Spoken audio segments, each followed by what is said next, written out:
the stories you pick. It shows with how much passion and time you're putting into it.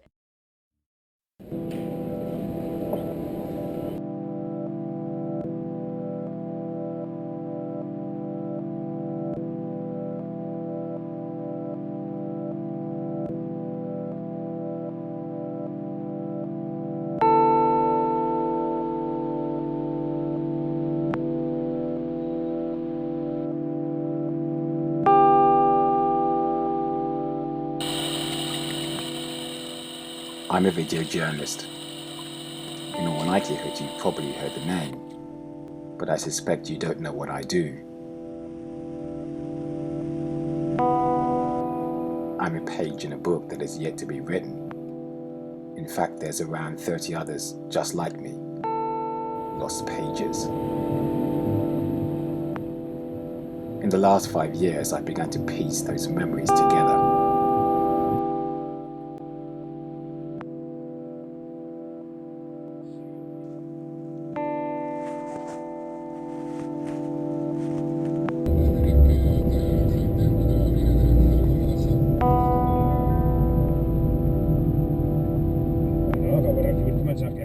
Winter, Friday morning.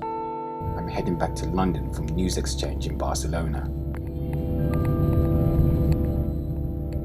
It's a gathering of more than 400 journalists from 60 different countries.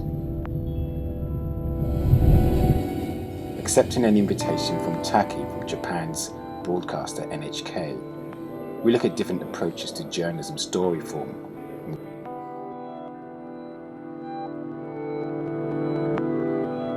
American sociologist Michael Schudson says journalism is a cultural construct formed by literary conventions and social practices over time. If we accept this, then broadcast news' attempt at a dominant form was always untenable. Like sheets in the wind, we need not follow each other. There is no one system, no unitary style, no fixed method at telling news or journalism stories. But we're bound by that thinking, a Western hegemonic model. I don't know.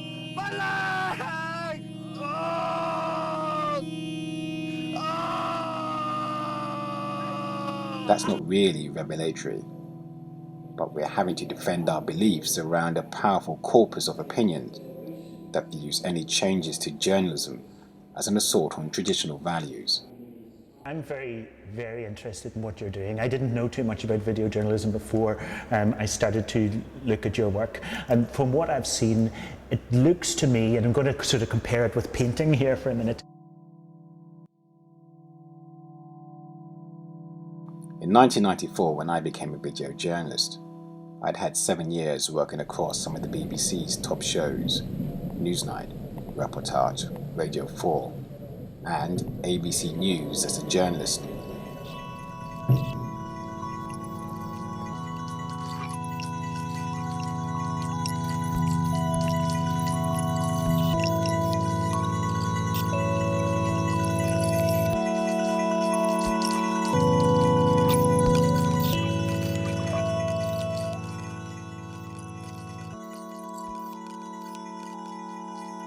I've written a lot about it since the late 90s.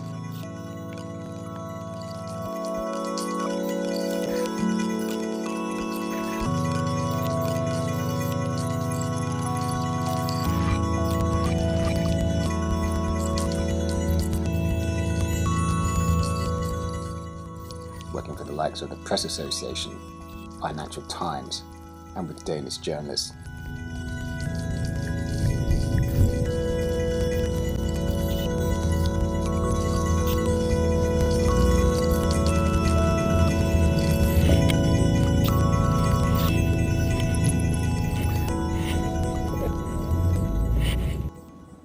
Agnieszka, what's happening? Yeah, the helicopter is coming towards us actually.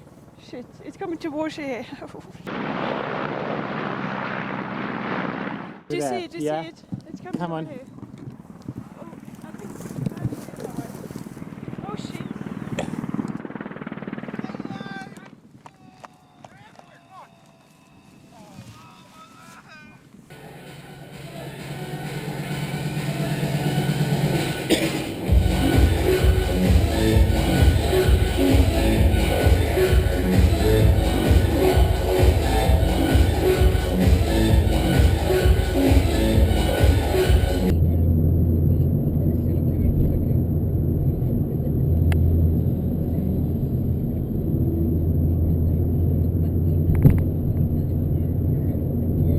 was the classical style of painting, and then the Impressionists came along, and they were more interested in the glance, the fleeting gesture, or the play of light in a scene, in a moment. I think you are an Impressionist painter.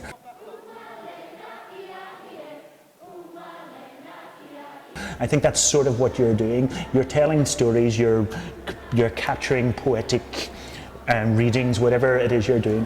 Topazes and cinnamon and gold, my doors. Dirty British coaster with a salt-caked smokestack. But you're telling it with a more impressionistic eye than the, I would say, the false classicism of previous styles.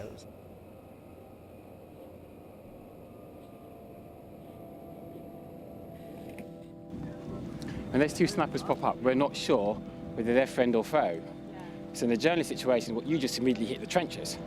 The two guys over there, you know, with scopes, and they're looking our way. And then a couple of minutes later, 2-3 of their special forces guys arrive. So we're still waiting for about a minute, 2 minutes, just to make sure, because if they're enemy, they would have fired on them as they got there. As an exercise, it was brilliant, because not only did we sort of consider our safety and immediately hit the decks, but still report. But as soon as we found out that it was safe enough, back up again and started to report, which is how we were near enough to the scene. So I think Agneta picked up some brilliant stuff. It was very interesting. No, it was very interesting, actually. I never thought of that, because I thought that the snipers were on our side, but you never know, because we didn't see them. We just saw the snipers, and David were helping us to. So what did the evacuees say? Yeah, actually they've been rescued by the NATO troops. So. The flicker of an idea is now getting brighter. I found those lost chapters, and they tell a story that confirms Schuften's statement and Michael Rosenblum's original ideals. So video journalism is a cultural construct, informed by unsighted forces on the one hand, and a poeticism of communication on the other. Nearly there.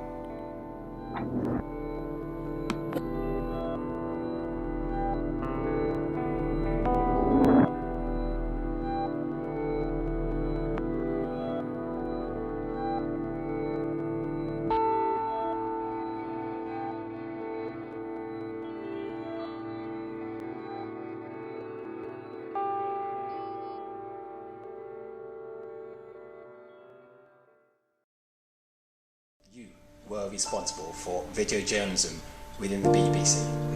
In your experience, your huge background, what were you able to glean from that business, Channel 1 TV? Maybe 10 years ahead of its time. For many years, people like I perpetuated a myth that unless you were part of the television establishment, you couldn't make television. Channel 1 challenged that, but it probably needed, the pioneers of Channel 1 to say, actually, and this is where the newspaper bit comes in, they probably never thought they'd have such a kind of wide impact as they have, but they have.